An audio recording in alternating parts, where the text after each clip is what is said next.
Hi viewers, welcome to my channel Avani's world. గురుర్ బ్రహ్మ గురుర్ విష్ణు గురుర్ దేవో మహేశ్వర గురు సాక్షాత్ పరబ్రహ్మ తస్మై శ్రీ గురవే నమః. మాతృదేవో భవ పితృదేవో భవ ఆచార్య దేవో భవ. శ్రీమాత్రే నమః. శ్రీ విశ్వావసు నామ సంవత్సరం దక్షిణాయనం వర్ష ఋతువు కృష్ణపక్షం. ఈరోజు ప్రథమం పాడ్యమి అన్నమాట. ఈరోజు సోమవారం అండి. పూర్వ భాద్రపద నక్షత్రం ఉంది. ఈరోజు అందరూ కూడా చంద్రమౌళీశ్వర నామాన్ని జపించండి. అలాగే ఈరోజు నుంచి పితృపక్షాలు ప్రారంభం అయ్యాయి అండి. ఇక ఈరోజు మంత్రబలం: ఓం చంద్రమౌళీశ్వరాయ నమః. ఓం చంద్రమౌళీశ్వరాయ నమః. ఓం చంద్రమౌళీశ్వరాయ నమః. ఈ నామాన్ని జపించడం వలన ఆ శివయ్య అనుగ్రహం మనకు ఎల్లవేళలా ఉంటుంది. ఇక ఈరోజు మంచి మాట అండి. ఇక ఈ పితృపక్షాలు అనేవి ప్రారంభమయ్యాయి కాబట్టి ఈ 15 రోజులు ప్లస్ విజయదశమి వచ్చే వరకు కూడా శుభకార్యాలు అనేవి నిషిద్ధమండి. గృహప్రవేశాలు, పెళ్ళిళ్ళు, ముహూర్తాలు ఇలాంటివన్నీ కూడా నిషిద్ధం. ఈ పితృపక్షాల్లో దాన ధర్మాలు చేయాలి అండి. తర్పణాలు వదలాలి, శ్రాద్ధకర్మలు నిర్వహించాలి అండి. ఇక ఈ రోజున ఉదయం అయినా సరే, సాయంత్రం అయినా సరే విష్ణు ఆలయానికి వెళ్ళండి, లేదా శివాలయానికి వెళ్ళి 2 దీపాలు దేవాలయంలో వెలిగించండి. ఇలా చేయడం వలన గ్రహణ దోషాలు అనేవి తొలగిపోతాయి. ఇక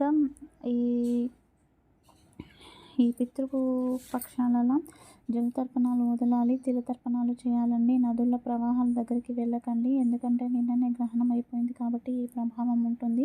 కానీ తీర్థయాత్రలు, తీర్థక్షేత్రాలకు వెళ్ళండి.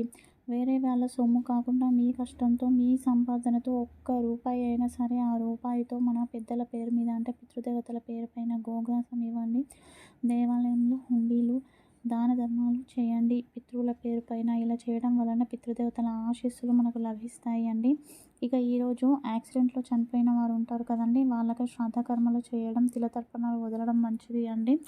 ఇక ఎవరైతే 4 నుంచి 7 సంవత్సరాల పిల్లలు లేదంటే పుష్పవతి కాకముందు ఎవరైతే మరణిస్తారో వారి పేరు పైన ఈరోజు పిండ ప్రదానం చేయడం, తిల శ్రాద్ధం ఆచరించడం వలన పుణ్యఫలం ప్రాప్తిస్తుంది. ఇక రేపు ఉదయం సంకల్పం నెరవేరడం కోసం ఈ పూజను ఆచరించండి. రాగి చెంబులో చిటికెడు గంధం పొడి వేసి వేప చెట్టు వృక్షం దగ్గరికి వెళ్ళి 5 ప్రదక్షిణలు వేసి ఆ రాగి చెంబులోని నీరు పోసి ఒకే ఒక కోరిక చెప్పుకొని సంకల్పించుకొని దాన్ని స్పర్శించి రండి. ఖచ్చితంగా సంకల్పం నెరవేరుతుంది. ఇక ఈరోజు యోగక్షేమం అండి.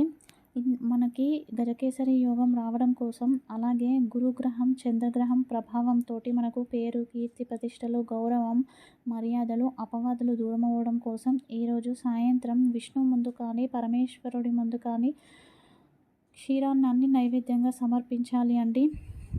తదుపరి పూజను ఆచరించి ఆ క్షీరాన్నాన్ని ఇంటి యజమాని భోజనానికి ముందు స్వీకరించడం వలన గజకేసరి యోగం లభిస్తుంది.